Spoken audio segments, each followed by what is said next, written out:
Hello everyone and welcome back to another album review. In this video I'm going to review Omnium Gatherum by King Gizzard and the Lizard Wizard. This is the newest full-length album of King Gizzard and the Lizard Wizard. In a kinda short period of time they've already managed to create many different albums, and I can give it to the band. It's nice to see them being so constantly creative and just experiment with new sounds over and over again. Over the years they've gone into multiple different approaches and many different genres, so that by itself definitely makes them one of the most refreshing groups in the psychedelic rock scene, especially recently. Now, I've personally never really managed to be a huge fan of King Gizzard and the Lizard Wizard. This is actually the first time I'm making a full review out of a full-length album of the band. I've just mentioned them previously in some of my short reviews, mainly because I never really find that much stuff to talk about when it comes to their albums. I still give the band a chance because I find stuff about their sound that I find to be somewhat appealing. Some of the directions of their sounds and their fusions of genres is certainly intriguing, and I do like some of the tracks that they've put out over the years. However, in terms of full-length albums, I haven't really found something that would really manage to impress me or really intrigue me that much. The main issue I would end up having with King Gizzard and the Lizard Wizard is that it would mostly feel like a quantity over quality situation for me. They have released a ton of albums in a really short period of time, and don't get me wrong, like I said, it's nice to see the creativity of the group. However, I feel that in some of the occasions the results end up feeling kinda rushed and not that much impressive. And over the years, listening to many albums from them, there might have been some times where I might feel that I'm kinda losing hope and that there was never gonna be a point where I would be impressed by a work of King Gizzard and the Lizard Wizard. But I still decided to give Omnium Gatherum a chance, despite this being a quite discouraging album at first, considering that we're talking about a massive project over here that goes for 80 minutes. This is an 80-minute long album, and that was certainly kinda concerning to me because even when it comes to some of their shorter albums, I was never really engaged by them, so I was worried that this was gonna be like a really boring album. Thankfully, I've been proven wrong, and this is the first time after all of those years, after many different albums, where I can finally say that I actually enjoyed a King Gizzard and the Lizard Wizard album. This is my favorite work out of them, and it feels like my anticipation and patience with all of those works finally paid off. I finally can see the appeal behind this album. I believe that there is something quite special about this release in particular. Now, what I like about this album is that this is by far their most varied work.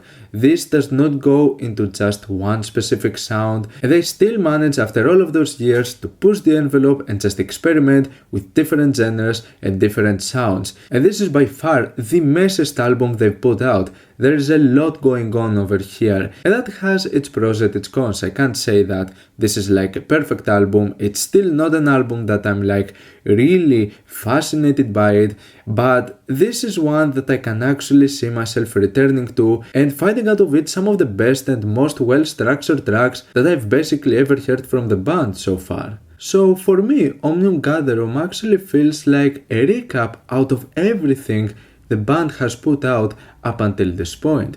Obviously, the main theme that you have throughout this album is the psychedelic rock and psychedelic pop stuff. But this album also has tracks that share elements that we saw with some of the previous works that would end up going into some different directions. For example, you have tracks over here that are reminiscent of the synth pop sound that we saw in the previous album. You have the outro, which is an Anatolian rock song. You even have the thrash metal sound that we saw on Infest the Rat's Nest. But there is even more. I believe that for the first time we actually have hip-hop songs over here. Yes, there are even hip-hop moments over here with actual rapping and beats that are just reminiscent of like 90s conscious hip-hop. So this album basically just sounds like a mess.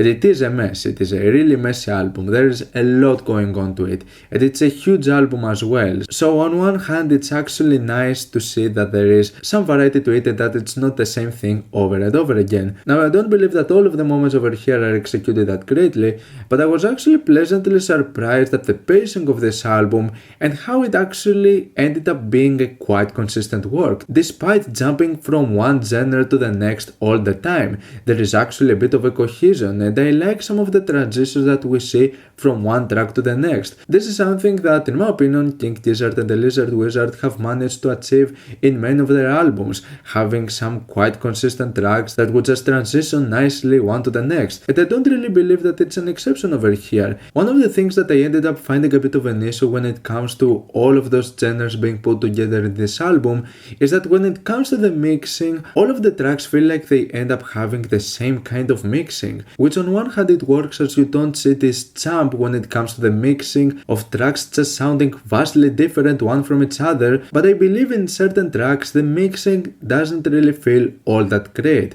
because it doesn't really fit with this type of sound, like the more fuzzy and slightly distorted and psychedelic sound that King Gizzard and the Lizard Wizard are known for.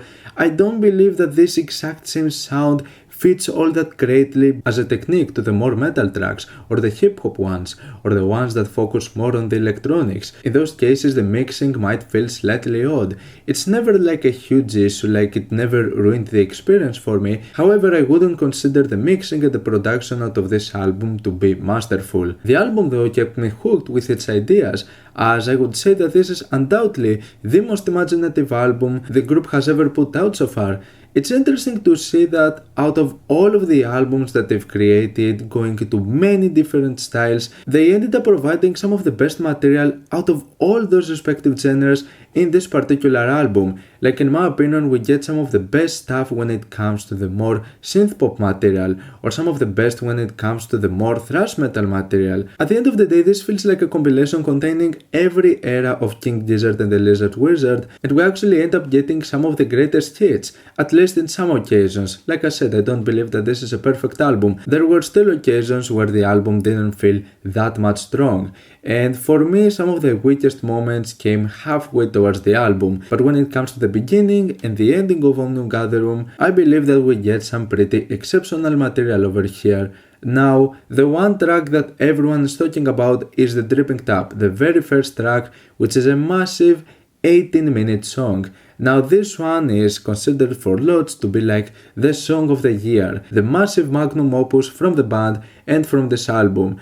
And I'd say that this, I wouldn't consider it to be like the greatest moment over here, but it definitely contains some of the most intriguing ideas that I've ever heard from the group. I believe that it does a pretty nice combination of sounds and ideas, and it kinda reminds me of the track Evilest in its approach, which is a plus for me because it's one of my favorite tracks the band has put out. There is a nice energy and intensity in this song, the psychedelic elements sound pretty cool, however, I can't really say that I enjoyed it in its entirety. For me, some of the parts out of this song drag a little bit. The pacing is slow, and there are a few moments where we get these solos that go for really long in my opinion. I would prefer it if it was cut a bit shorter and just simply focusing on those parts with the vocals, which I ended up finding to be really intriguing. So for me, those really lengthy instrumental portions drag the song down a little bit. So yeah, I wouldn't consider this to be like song of the year for me, but I still get its appeal. I like some of its parts. It is a grower on me, and I believe that it's one of the most intriguing moments over here. I actually ended up getting more intrigued as the album would progress and see the band going into other genres. The transition to the track Magenta Mountain is excellent in my opinion. It's nice to see this transition from something this intense and energetic to something that is much more smooth and soothing, and this is actually something that occurs in this album in many different occasions. You have this transition from something intense to something smooth happening over and over again, and I believe that it's a nice way to keep the pacing of this album fresh. Now for me, Magenta Mountain is an excellent song, undoubtedly one of the best that I've heard from the group. I really like this particular sound that they've developed over here. It's a really catchy song, and it's actually one of their most well put together songs.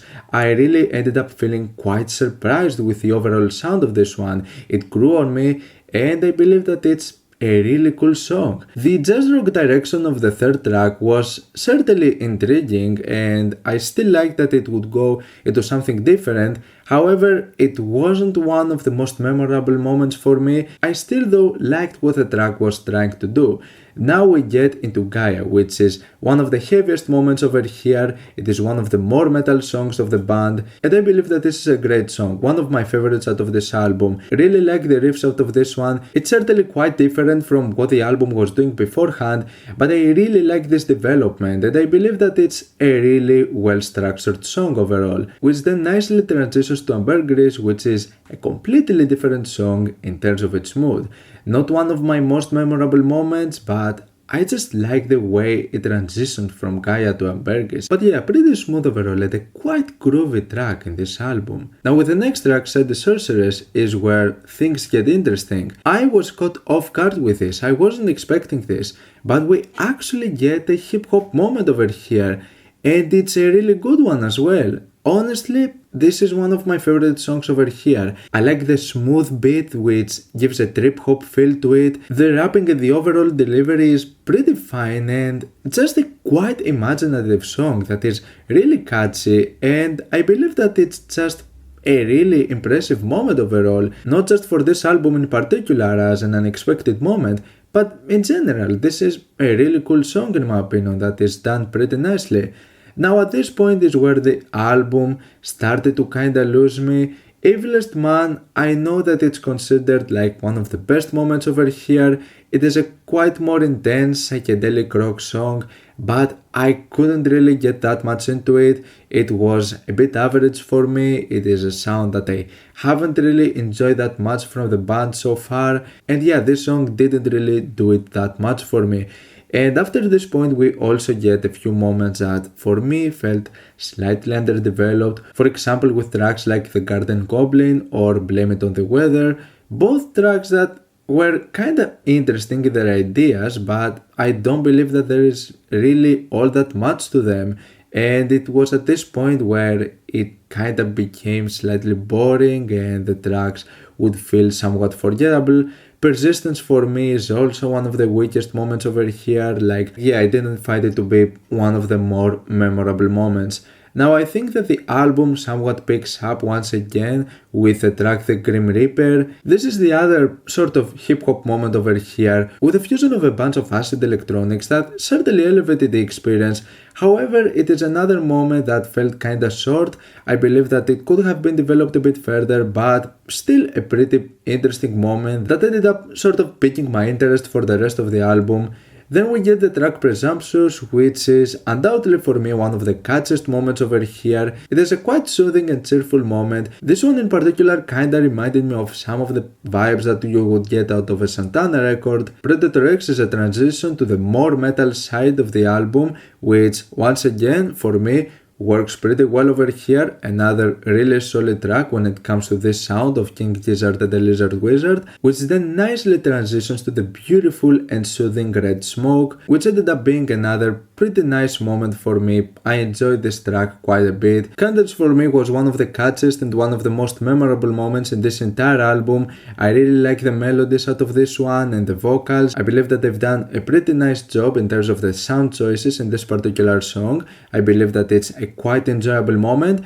And finally we have the track The Funeral, which is mostly like a pretty nice instrumental outro that just feels like an outro at the end of the day. I'd say that I'd prefer it if it was developed a little bit more, but it still does its job as an outro and it has a nice melody to it overall. So yeah, this album was quite intriguing for me, and I can finally say that I've enjoyed a King Gizzard and the Lizard Wizard album. Now do not get distracted by the massive length or the overwhelming amount of genres in this album, but obviously for those who are fans of this band, this is a must. For me, this one contains some of the best material the group has ever written. I'm gonna give Omnium Gatherum a 7 out of 10.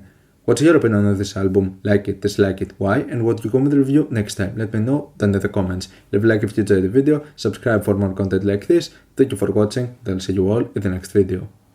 Goodbye.